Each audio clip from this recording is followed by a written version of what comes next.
Hi all, welcome back to my channel. ഇന്നൊരു പുതിയൊരു type of മാലയാണ് ഉണ്ടാക്കാൻ പോണത്. അതിനായിട്ട് നമ്മൾ ഇതുപോലത്തെ റൗണ്ട് ഗ്ലാസ് ബീഡ്സാണ് എടുത്തിരിക്കുന്നത്.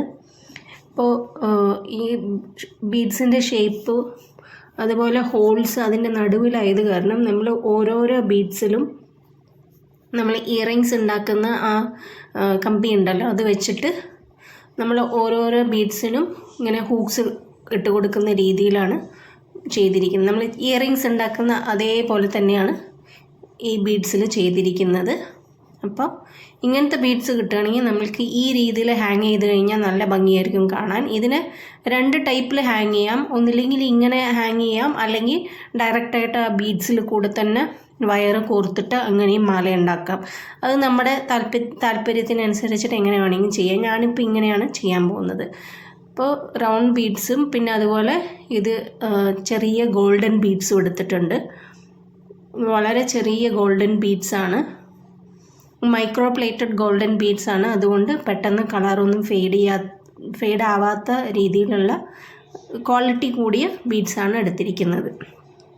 പിന്നെ വേണ്ടത് ട്യൂബ്സ്.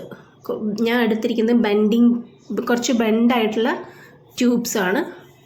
അതിനുശേഷം ഗിയർ വയർ എടുത്തു. എന്നിട്ട് ഇങ്ങനെ, അതായത് ഗോൾഡൻ മുത്ത് പിന്നെ ബെൻഡ് ചെയ്ത ട്യൂബ്സും അങ്ങനെ കോർത്ത് കൊടുക്കുകയാണ് ചെയ്യണത്. അതിൻ്റെ ഇടയിലായിട്ട് ഓരോ ഈ റൗണ്ട് ബീഡ്സും ഇട്ട് കൊടുക്കുന്നുണ്ട്. ക്യാമറേൻ്റെ പൊസിഷൻ കുറച്ച് സൈഡിലായത് കാരണം അതിൻ്റെ കറക്റ്റായിട്ടുള്ള വ്യൂ കിട്ടിയിട്ടില്ല. അപ്പോൾ ഇനി നമ്മൾക്ക് മാല ഫിനിഷ് ചെയ്യുമ്പോഴേക്ക് തന്നെ ഏത് രീതിയിലാണ് ഉണ്ടെന്നുള്ളത് നിങ്ങൾക്ക് അറിയാനായിട്ട് പറ്റും. അപ്പം ഞാൻ ഓരോ ബീഡ്സും ഇട്ട് കൊടുത്തിട്ട്, ട്യൂബ്സ് ഇട്ട് കൊടുത്തിട്ട് പിന്നെ ഗോൾഡൻ ബീഡ്സ് ഇട്ട് കൊടുത്തിട്ട് കോർത്തുകൊണ്ടിരിക്കുകയാണ്. നമ്മൾക്ക് എങ്ങനെയാണോ കോർക്കാൻ താല്പര്യം, ഞാനിപ്പോൾ ഈ ബീഡ്സ് ഇപ്പോൾ ഗ്ലാസ് ബീഡ്സിന് രണ്ട് ടൈപ്പിൽ കോർക്കാം. ഇങ്ങനത്തെ റൗണ്ട് ബീഡ്സൊക്കെ ആകുമ്പോൾ അപ്പോൾ അത് ഏത് രീതിയിലാണ് ഭംഗിയെന്ന് നോക്കിയിട്ട് അതിനനുസരിച്ച് നമുക്ക് കോർത്ത് കൊടുക്കാവുന്നതാണ്. അങ്ങനെ ഓരോ ബീഡ്സായിട്ട് ഇട്ട് കൊടുക്കുകയാണ്. കൂടുതലായിട്ട് ഈ ബീഡ്സ് ഇട്ട് കൊടുത്തു കഴിഞ്ഞാൽ കാണാൻ ഭംഗി ഉണ്ടാവില്ല. അപ്പം നമ്മൾ നെക്കിൽ ഫ്രണ്ടിൽ നമ്മൾക്ക് കാണുന്ന ഭാഗത്ത് മാത്രം ഇട്ട് കൊടുക്കുന്നതായിരിക്കും നല്ലത്. പിന്നെ ബാക്കിലേക്ക് ഗോൾഡൻ ട്യൂബ്സ് ഇട്ട് കൊടുക്കുന്നതായിരിക്കും നല്ലത്. അപ്പോൾ നമ്മൾക്ക് കാണുന്ന വശത്ത് മാത്രമായിട്ട് ഈ ബീഡ്സ് കോർത്ത് കൊടുക്കുക. അങ്ങനെയാണ് ഞാൻ ചെയ്തിട്ടുള്ളത്.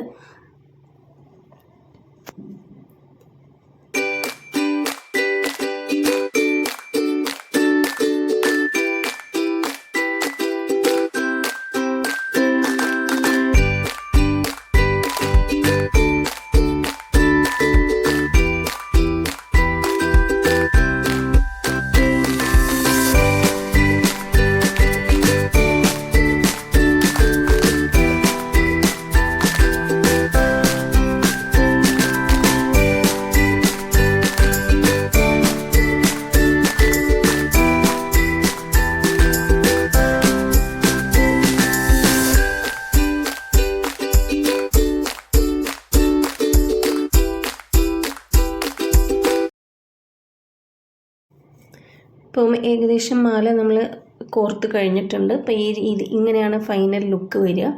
അപ്പോൾ വിസിബിളായിട്ടുള്ള നെക്കിൻ്റെ ഫ്രണ്ടിൽ മാത്രം ഈ ബീഡ്സ് കാണുന്ന രീതിയിലാണ് കോർത്ത് കൊടുത്തിരിക്കുന്നത്. അപ്പം നമ്മൾക്കിപ്പോൾ മാല എക്സ്റ്റെൻഡ് ചെയ്യണമെങ്കിൽ എത്ര ട്യൂബ്സാണോ നിങ്ങൾക്ക് എക്സ്റ്റെൻഡ് ചെയ്ത് അതിൻ്റെ നീളം കൂട്ടേണ്ടതെന്ന് വെച്ച് കഴിഞ്ഞാൽ അതിനനുസരിച്ച് ട്യൂബ്സ് ഇട്ട് കൊടുത്താൽ മതി.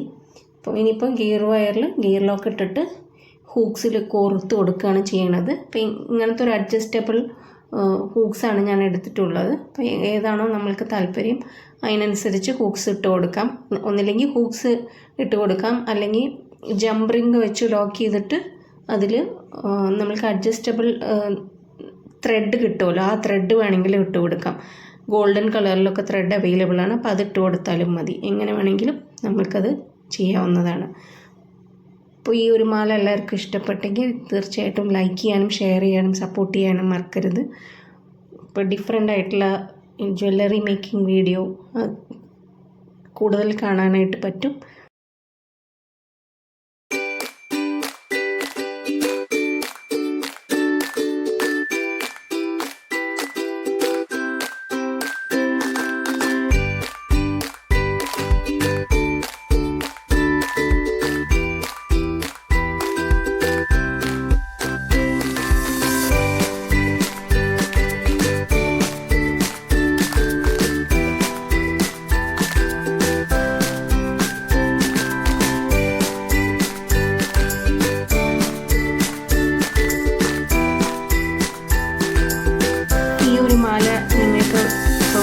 താല്പര്യമുണ്ടെങ്കിൽ വാട്സപ്പ് നമ്പർ കൊടുത്തിട്ടുണ്ട്, അതിലേക്കൊരു മെസ്സേജ് അയച്ചാൽ മതി. അപ്പോൾ thank you so much. By.